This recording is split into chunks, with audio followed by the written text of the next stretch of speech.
بسم اللہ الرحمن الرحیم۔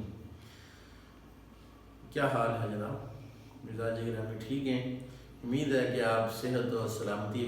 کی بہترین حالت میں اپنی زندگی کے مقصد کو پورا فرمانے میں کوشش فرما رہے ہوں گے۔ اللہ تعالیٰ نے حضرت انسان کو عقل سے نوازا ہے، اور عقل اللہ کے انعامات میں سے ایک انعام ہے، اور یہ عقل اللہ تعالیٰ نے فرشتوں کو عطا فرمائی ہے، شہوت اللہ تعالیٰ نے جانوروں کو عطا فرمائی ہے، حیوانات کو۔ انسان وہ ہستی ہے جس میں اللہ نے عقل بھی رکھی ہے اور شہوت بھی رکھی ہے۔ اب عقل اگر غالب رہے اس کی شہوت پر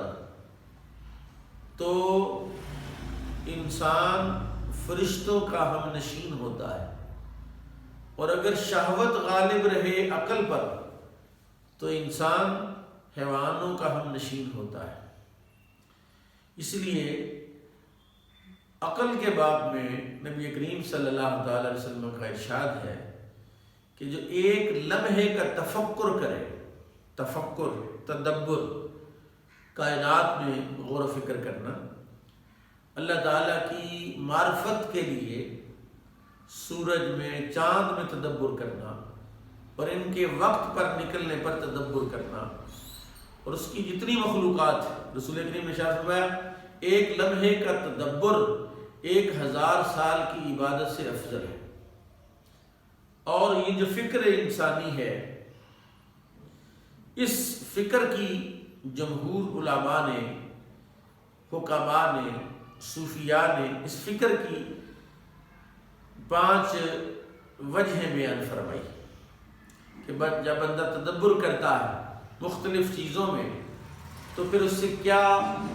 تولد ہوتا ہے، اس سے نتیجہ کیا نکلتا ہے۔ کہتے ہیں جب بندہ اللہ کی آیات میں تفکر کرتا ہے، قرآن میں آیات سے مراد اللہ کی نشانیاں ہیں، انسان میں، جانوروں میں، درختوں میں، پہاڑوں میں، جب اللہ تعالیٰ میں تدبر کرتا ہے اس سے جو چیز تولد ہوتی ہے وہ توحید ہے اور یقین ہے، کہ پتہ چلتا ہے کہ اللہ تعالیٰ کی ذات ہے جو ہمیں پیدا فرمانے والی ہے، اور اس کائنات کا جو مالک ہے وہ ایک ہے، وحدہ لا شریک ہے، کیونکہ لو کان فی آلہۃ الا اللہ لفسدتا، اگر زمین میں ایک الہ کے، ایک معبود کے علاوہ بھی معبود ہوتے اس کائنات کا نظام درہم برہم ہو جاتا۔ تو کائنات کا نظام جو درہم برہم نہیں ہے،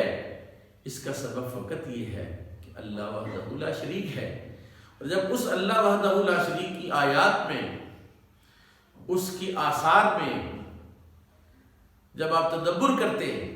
تو پھر اللہ تعالیٰ آپ کو ایک چیز عطا فرماتا ہے جس کا نام توحید ہے اور جس کا نام یقین ہے۔ بالکل اسی طرح جب کوئی بندہ اللہ کی نعمتوں میں تفکر کرتا ہے، اللہ نے نعمتیں دی، یہ آنکھ بہترین نعمت ہے، یہ زبان بہترین نعمت ہے، یہ کان بہترین نعمت ہے،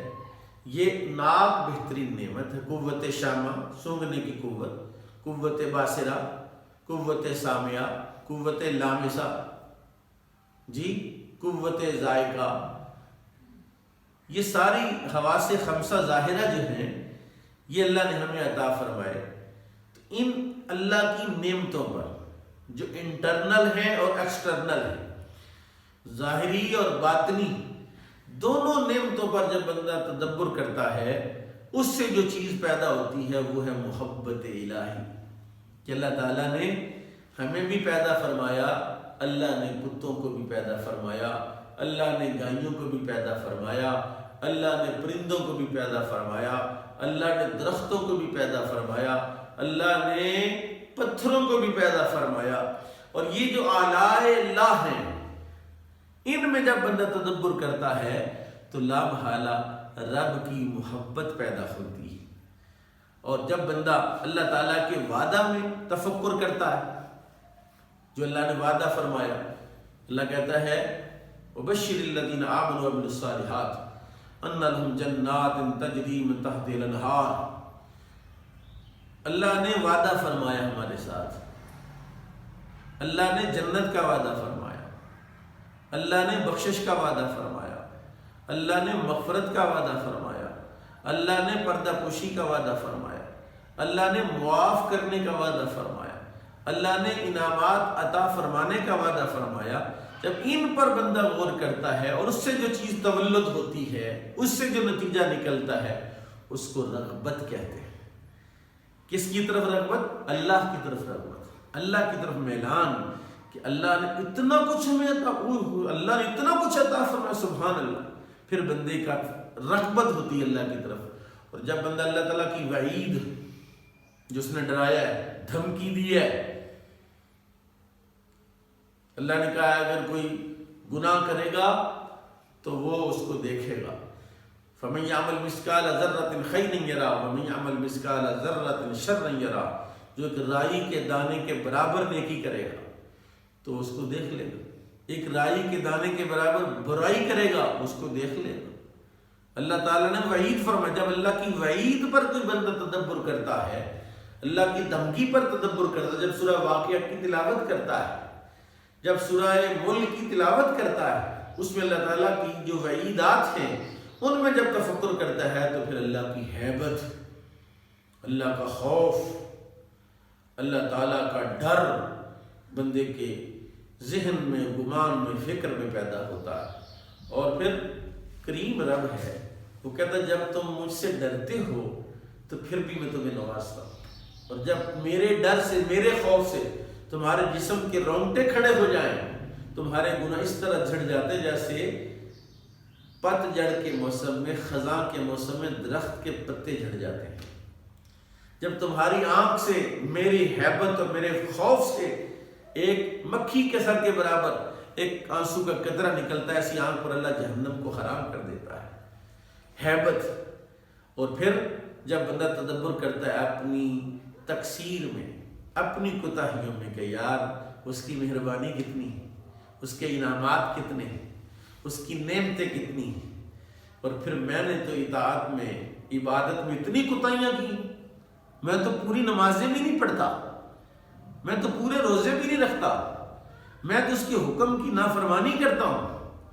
اور پھر اپنی تقصیر اور اپنی کوتاہیوں کو جب دیکھتا ہے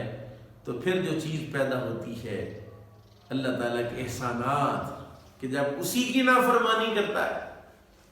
اسی کی مخالفت کرتا ہے، اسی کے دسترخوان پر بیٹھتا ہے، اور پھر جب کھانے کھاتا ہے، چائے پیتا ہے،